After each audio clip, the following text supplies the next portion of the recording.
Hello, today I'll be presenting my project titled The Properties of Antibiotic Stimulated Ribosomal Subunit Joining and Dissociation. My name is Fatema Riaz. I'm currently majoring in biomedical sciences, and my work was done under the guidance of Dr. Girardat at the University of Lethbridge. Antibiotics are essential medications for treating bacterial infections. Antibiotics are also used as growth promoters in agriculture, one of Alberta's largest industries. The incorrect or excessive use of antibiotics creates increased opportunities for bacteria to develop resistance. Widespread antibiotic resistance puts our global health at risk, as we could become unable to treat bacterial infections with our medications.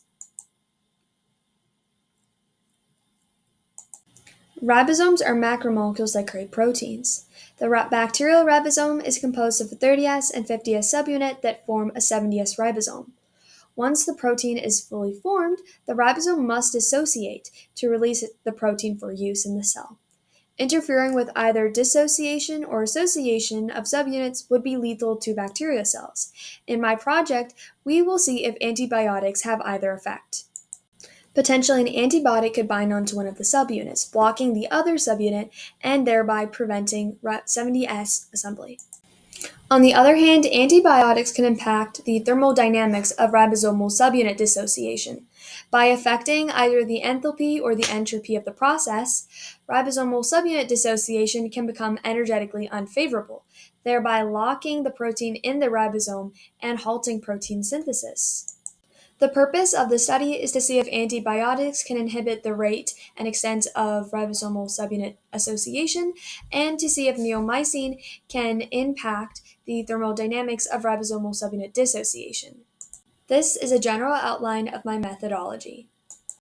After growing a culture of E. coli MRE600 cells, performing cell lysis, various cycles of centrifugation, a sugar gradient, and an SDS gel, I confirmed I separated 30S and 50S subunits.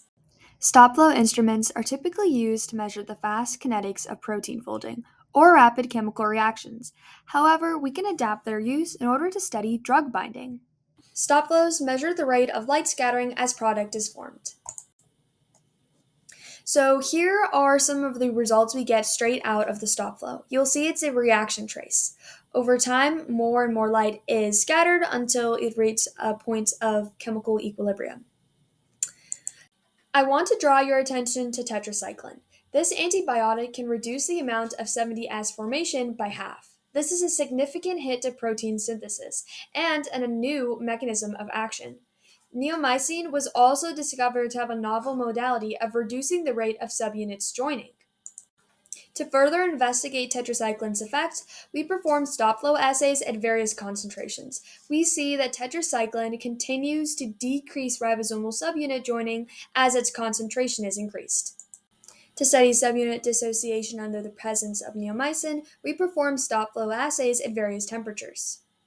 Using Gibbs free energy equation, we can calculate the entropy and enthalpy of subunit dissociation under the presence of neomycin.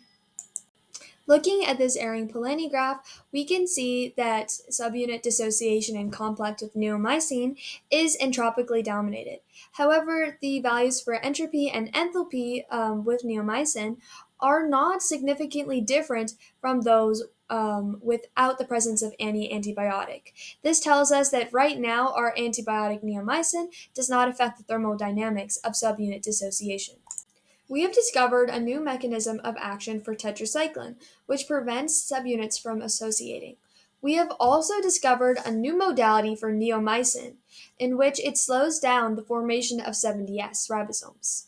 Neomycin does not affect the thermodynamics of dissociation.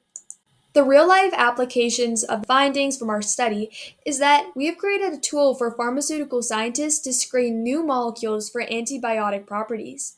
They can simply follow our methodology to see if their proposed antibiotic affects ribosomal association or dissociation. Additionally, we are creating more information and data for the thermodynamics of how antibiotics work on ribosomes.